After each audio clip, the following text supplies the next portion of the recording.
गांव का चौक जीवन से धड़कता है।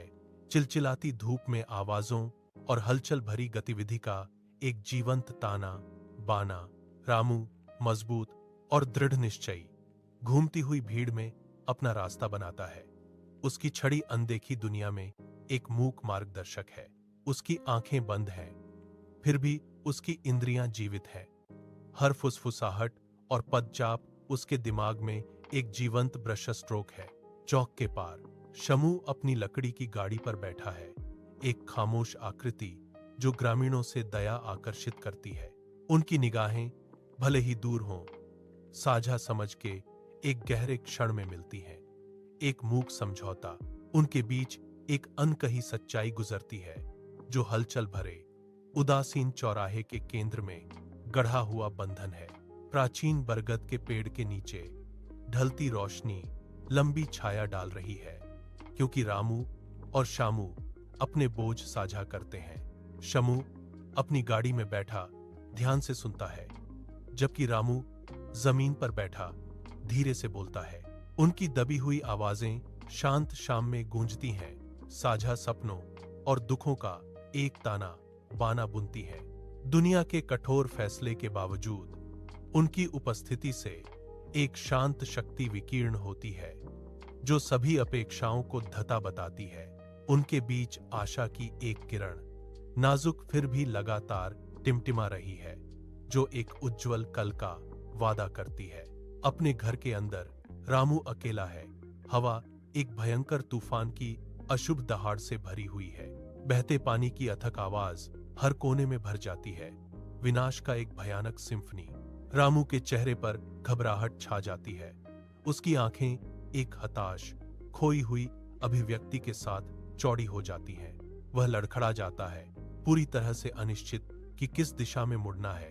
बढ़ते डर से फंसा हुआ, बाहर बाढ़ का पानी भयानक गति से बढ़ रहा है, एक अथक शक्ति जो सब कुछ निगल रही है। काला उबलता पानी और ऊंचा चढ़ता है, उसके संसार को पूरा निगल जाने की धमकी देता है। आधी रात का कहर गांव की गली में मूसलाधार पानी के उग्र होने के साथ उतरता है, जो अपने विनाशकारी रास्ते में मलबा बहा ले जाता है। शामू अपनी गाड़ी पर फंसा हुआ, बेतहाशा चिपका हुआ है, क्योंकि धारा उसे खाई में खींचने की धमकी दे रही है। उसकी गाड़ी रामू के घर के पास एक खंभे से टकरा जाती है, जो अथक पानी के सामने एक क्षणिक लंगर का काम करता है। शामू की आंखें आदिम भय से चौड़ी, आसन्न खतरे पर टिक गईं। उसकी आवाज एक हताश विनती थी, रामू रामू। रामू भयंकर धारा से जूझता हुआ शम्मू की ओर तैरता है। उसके चेहरे पर दृढ़ संकल्प का भाव है। गाड़ी तक पहुंचकर रामू को शम्मू का निराशा का सामना करना पड़ता है, क्योंकि वह रोता है, हम नहीं बचेंगे। आधी रात को गांव की गली धुंध में लिपटी हुई है। हवा में गीली मिट्टी और डर का एहसास भरा हुआ है। रामू उसके चेहरे पर गंभीर दृढ़ संकल्प के साथ शम्मू की ओर मुड़ता है, क्योंकि बाढ़ का पानी उनके टखनों के चारों ओर उबल रहा है, जो पीली चांदनी को दर्शा रहा है। नहीं दोस्त, आज हम अकेले नहीं हैं, हम एक होकर लड़ेंगे। तुम मेरी आंखें बनो और मैं तुम्हारे पैर बनूंगा, रामू घोषणा करता है। रामू शामू को अपनी पीठ पर बिठाता है, उसके पैरों को मजबूती से पकड़ता है। दोनों मिलकर खतरनाक पानी का सामना करने के लिए तैयार हैं। शमू रामू को रास्ता बताता है। रामू, अब सीधे 10 कदम चलो, रुको, आगे एक गिरा हुआ पेड़ की डाल है, दाईं ओर से घूम जाओ।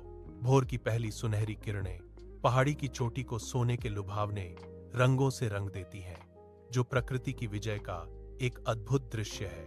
रामू और शामू अपनी कठिन चढ़ाई से थके होने के बावजूद अपने संकल्प से स्नेह चेहरों के साथ शिखर पर विजयी खड़े हैं। पहले से इकट्ठा हुए गांव वाले अवाक आश्चर्य में घूर रहे हैं। उनकी निगाहें दोनों नायकों पर टिकी हुई हैं, जो कभी दया का भाव रखते थे। वे अब उनकी अटूट मित्रता और असाधारण साहस को सलाम करते हैं। यह धारणा में एक गहरा बदलाव है। रामू और शामू एक दूसरे को देखकर मुस्कुराते हैं। उनके बीच एक साझा समझ बनती है, जो उनके बंधन का एक मूक प्रमाण है। उनके होठों पर एक हल्की मुस्कान खेल रही है। उनकी आंखें एक असाधारण और कठिन जीत की चमक से चमक रही हैं।